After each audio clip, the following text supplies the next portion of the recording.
Salut les amis, j'espère que vous allez bien. Aujourd'hui on se retrouve pour la première vidéo du mois de mai. Donc je me suis dit pourquoi pas revenir sur toutes les grosses annonces ou tous les gros événements qu'on a eu au mois d'avril. Donc go s'improviser journaliste et c'est parti.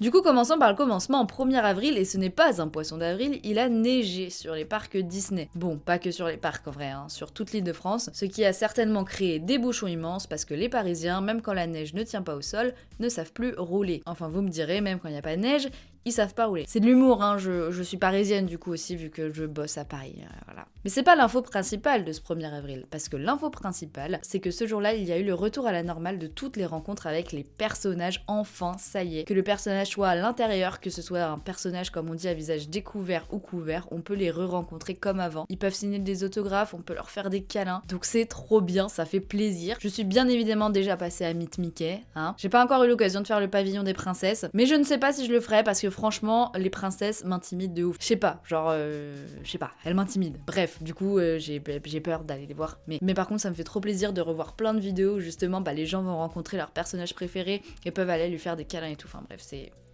un bonheur. Ensuite, je vous en ai déjà parlé, du 11 au 16 mai a eu lieu la vente de la gamme Cast Member pour le 30e anniversaire. Je vous ai déjà du coup présenté un petit peu tous les produits dans une autre vidéo, donc je vais pas revenir dessus. Par contre, je tenais à vous dire que j'étais très mauvaise langue parce que j'ai dit qu'il y avait un parapluie parce que à Paris il pleuvait tout le temps et je n'ai pas encore eu l'occasion de tester ce parapluie. Voilà, en même temps là ça fait 2 semaines que sur mes jours off je suis tout le temps en Normandie et il a fait un énorme soleil aussi en Normandie, donc je ne veux plus entendre qu'il fait moche en Normandie, vraiment. Bref, passons du côté des Walt Disney Studios. Vous le savez, le campus Avenger ouvrira cet été, c'est pas une nouveauté. Par contre, on a eu des nouvelles images de la végétation qui était installée dans ce campus, parce qu'on les oublie souvent, mais nos paysagistes font vraiment un travail de dingue sur le parc. Et du coup, on nous a annoncé que sur ce campus, il y aura principalement 2 espaces de végétation, un du coup à l'entrée et un au centre du campus. De quoi pouvoir un peu s'abriter à l'ombre pour les jours de chaleur qui arrivent. Ce sont donc une 40aine d'espèces végétales qui nous rejoindront pour ouvrir ce campus. D'ailleurs, pour l'anecdote, Marc Boulanger, qui est du coup un des responsables de cet aménagement de paysage au sein de la Walt Disney Imagineering à Paris, a dit qu'il y aurait un magnifique arbre du Japon juste à côté du Queen Jet. Et du coup, pour le citer, c'est un arbre précieux qui pousse lentement et vénéré dans la culture japonaise pour l'art du bonsaï. Nous l'avons choisi spécifiquement pour son architecture particulière très élancée,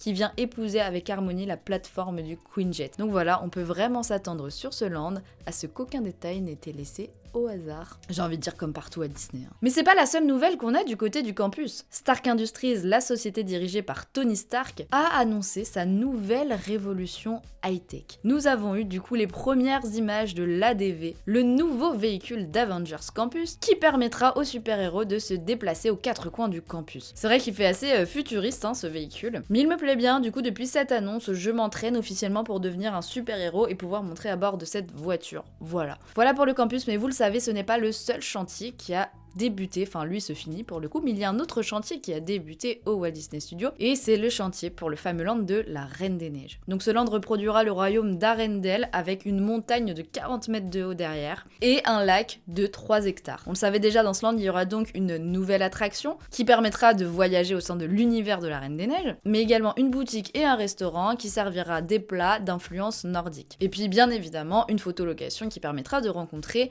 les héros de la Reine des Neiges. En espérant que vu que ce sera un espace dédié, il y aura cette fois pas 5 heures d'attente. Mais la grande nouveauté du coup, c'est que pour rejoindre ce land, il y aura du coup une grande allée qui partira donc certainement de la droite de la Tour de la Terreur. Et cette nouvelle allée sera vraiment une promenade paysagère où il y aura du coup des jardins thématiques. Et sur cette promenade, il y aura également une nouvelle attraction. Une nouvelle attraction pour l'instant, tout ce qu'on sait c'est qu'elle sera familiale, ce qu'on sait officiellement. Et il y aura également un restaurant donc de service à table qui aura 250 places et qui sera d'inspiration Art Nouveau. À préciser du coup que ce restaurant offrira une vue panoramique sur le lac et qu'il proposera également des rencontres avec des personnages Disney. Donc on reste connecté pour en savoir plus. Et puis bien évidemment, on ne peut pas parler du mois d'avril sans citer le 12 avril parce que le 12 avril 2022, Disneyland Paris a enfin fêté ses 30 ans. Vous l'avez certainement vu passer, la photo, il y a encore 900 cast members qui étaient déjà là il y a 30 ans et qui ont du coup refait la photo emblématique devant le château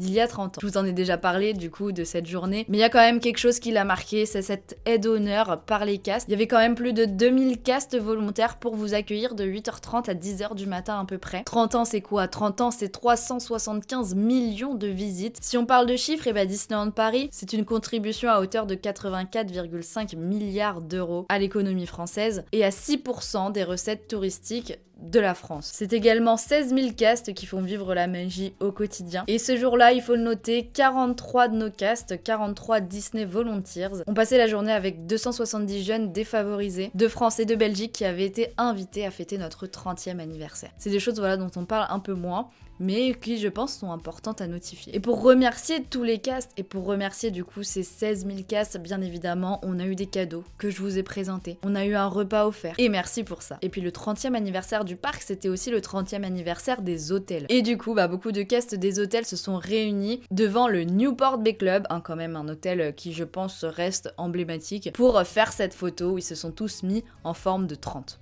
Enfin, pas leur corps en forme de 30, mais ils se sont placés pour faire le 30, vous m'avez compris. Et puis à l'après-midi, au New York, il y a eu bien évidemment la conférence des Imagineers. Il y avait certains castes qui étaient présents, certains passes annuels, et puis les Insiders qui étaient invités. Vous pouvez d'ailleurs toujours retrouver le replay de cette conférence sur YouTube. Puis d'ailleurs, autre nouvelle de ce mois-ci, pendant cette conférence, les Imagineers ont dévoilé le nouveau logo du Disneyland Hotel. Vous savez, le Disneyland Hotel qui est actuellement fermé pour rénovation et qui rouvrira plus féerique que jamais, avec des chambres et des suites sur le thème des plus grands classiques Princier, La Belle et la Bête, La Belle au Bois dormant, Cendrillon, mais également plus récent, La Reine des Neiges et Réponse. Voilà, avril c'était également le mois de la Terre, ainsi que la Journée de la Terre qui était le 22 avril. À cette occasion, nous avons donc pu voir débarquer à Disneyland Paris, National Geographic. Vous savez, National Geographic qui appartient à Disney maintenant, on peut retrouver tout ça sur Disney+.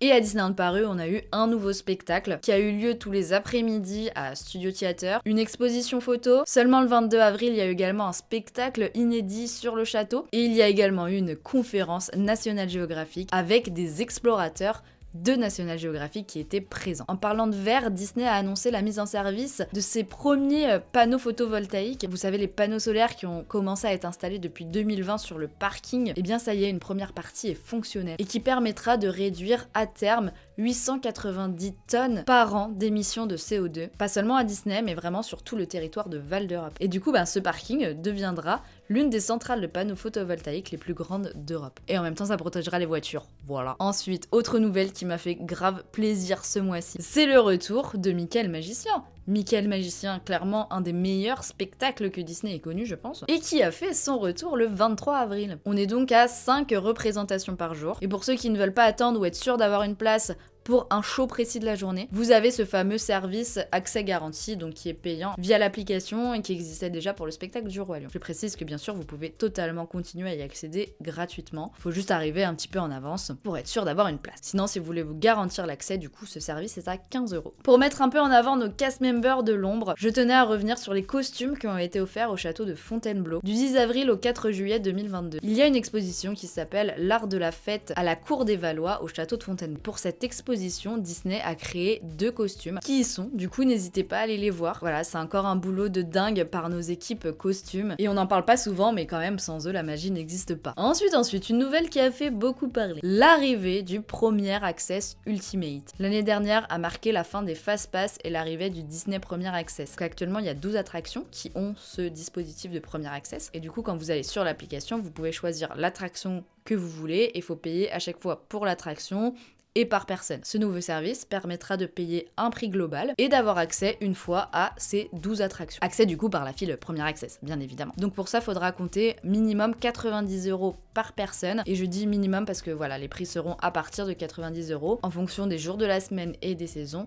Ils pourront augmenter. Voilà, on va pas rentrer dans le débat du Premier Access. En fait, c'est quelque chose qui marche vraiment, on en vend beaucoup. Et du coup, pour les gens qui sont prêts de toute façon à le payer, je trouve ça super pour eux qu'ils puissent avoir une offre qui sera finalement économique pour eux pour accéder à ces 12 attractions. Et puis l'autre annonce, un peu moins payante cette fois, c'est le retour du festival d'Halloween du 1er octobre au 6 novembre prochain. Et puis on a déjà les dates de la soirée d'Halloween. Non, pas la soirée d'Halloween, les soirées d'Halloween. Il y en aura une du coup le 29 et le 31 octobre. Et puis si on parle déjà d'Halloween, on parle aussi de Noël. Le Noël enchanté Disney revient du 12 novembre au 8 janvier. Et puis la soirée associée, forcément la soirée du 31 décembre pour le passage au Nouvel An, qui reviendra, enfin, je l'espère. Oui, parce que espérons que cette année tout se passe bien. Et que notre cher ami Covid ne s'incruste pas encore dans nos célébrations, parce que franchement il est un peu collant comme pote et ce serait cool qu'on arrive à s'en débarrasser. Allez, on va finir cette vidéo sur la célébration de la journée mondiale de la sécurité et de la santé au travail que Disney a fêté pour la première fois. Pour ça, Judy de Zootopie a défilé aux côtés des caisses de la sécurité, des pompiers, des infirmiers, de l'équipe de prévention des risques, enfin voilà, tous ces cast members qui veillent à notre sécurité et à notre santé. Celle des visiteurs, comme celle des cast members. Il y avait même les chiens qui défilaient. Je n'ai malheureusement pas pu être présente ce jour-là, mais je trouve ça vraiment hyper sympa d'avoir fait ça. C'est pareil, c'est des cases dont on parle pas souvent, et pourtant ils sont essentiels, et vraiment, quand on en a besoin, ils sont là, et merci à eux pour leur travail. Voilà, on arrive à la fin de cette vidéo, j'espère qu'elle vous a plu, si c'est le cas, on pourra peut-être se refaire ce genre de retour sur les actus certains mois, voilà. Donc voilà, si ça vous a plu, n'hésitez pas à laisser un petit pouce, un petit commentaire, à vous abonner, à activer la cloche. En attendant, je vous fais des gros bisous, cœur sur vous, et surtout n'oubliez pas, ne laissez jamais personne vous faire croire que vos rêves sont trop grands. Et puis nous, on se retrouve bientôt pour une nouvelle vidéo.